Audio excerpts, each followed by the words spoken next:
So I've been wanting to make this video since I moved into this office, and I'm going to be taking you on a journey of how we've upgraded to make this studio specific for videos like this. When I first started creating content, my setup was okay, maybe wasn't ideal, but it could have been better. Today I'm going to break down each upgrade, why we've created the office like this, why this is now a dedicated studio space, what it was before, and the changes we've made to get us here today. So if you're watching this and you want to create your own content and how to do it, then this is the perfect video for you. So first thing we're going to do is talk about microphones. And I bet you didn't know that 75% of viewers will stop watching a video if the audio quality is bad. Now, people will forgive you if they've got bad visuals and good audio, but if it's the other way around, they are instantly going to turn off.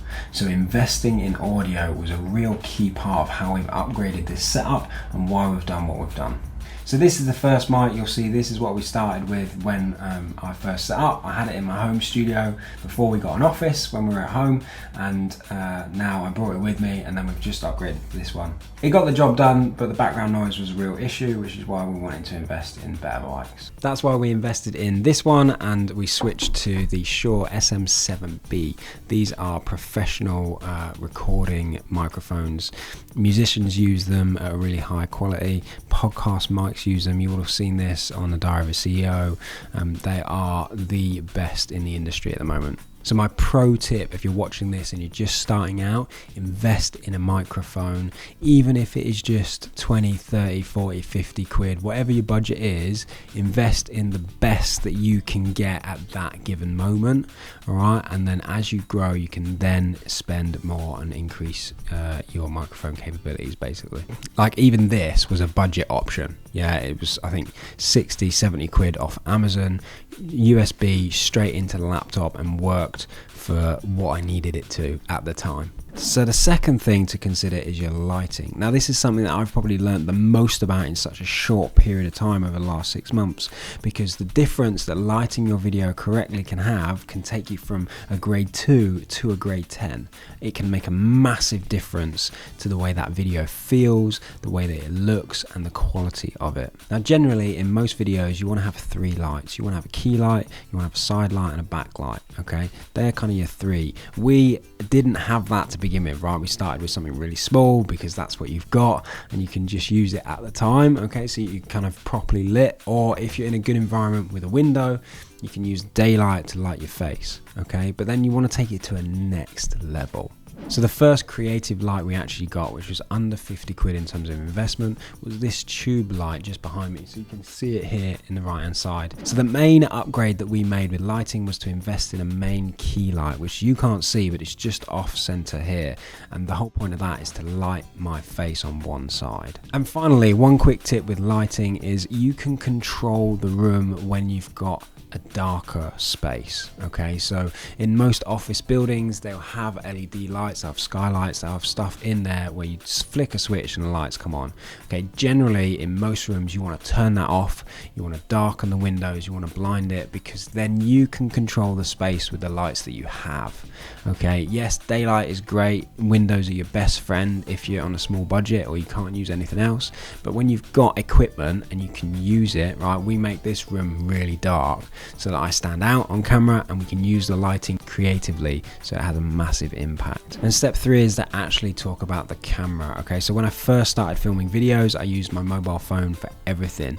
Now the quality of cameras on here are great. Yeah, you can do a lot of stuff. You can even change some of the settings now. If you've got the latest iPhone, you can shoot in 4K.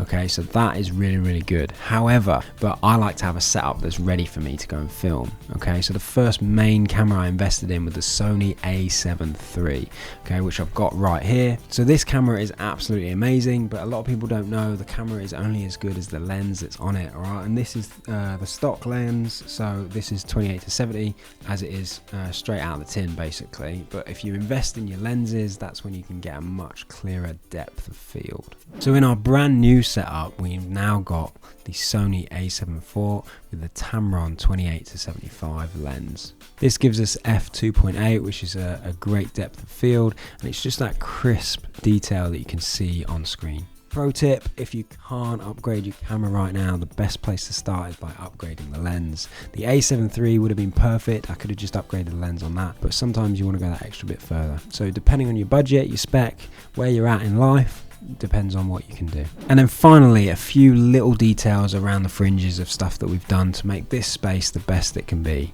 The first thing was actually decorating. Okay, so most offices, they'll have a panel of plug sockets. You can see we've got one there. You might not be able to see it, but it went all the way around this room. So we've actually removed that, and then we've painted and decorated the backdrop, right? So I've got a dark background, right? Dark, so then your subject stands out. If you've got a light background, it's hard to have that depth of field, so that's why we've created this space. Okay, another thing that we've done is we've kind of added soundproofing panels, so you can't see them on screen, but they are there. We've put them across the wall, and we've obviously got the panel behind me as well, so it just adds a little bit of depth, a little bit of extra detail and crisp and kind of fringes. And obviously whoever the person is in the video, or however you're shooting, you want something that's relevant to them. So obviously we've got my shelves, my books, stuff that I'm interested in that are relevant to the videos we shoot, and also the channel itself. But if you've got to bring it back to basics, here's where I'd start. Invest in a microphone. Yeah, get some dedicated lights that you can control, okay, and then look at upgrading your lens. Let me know in the comments if you found this video useful. I've absolutely loved making it and showing you how we've kind of created this dedicated space.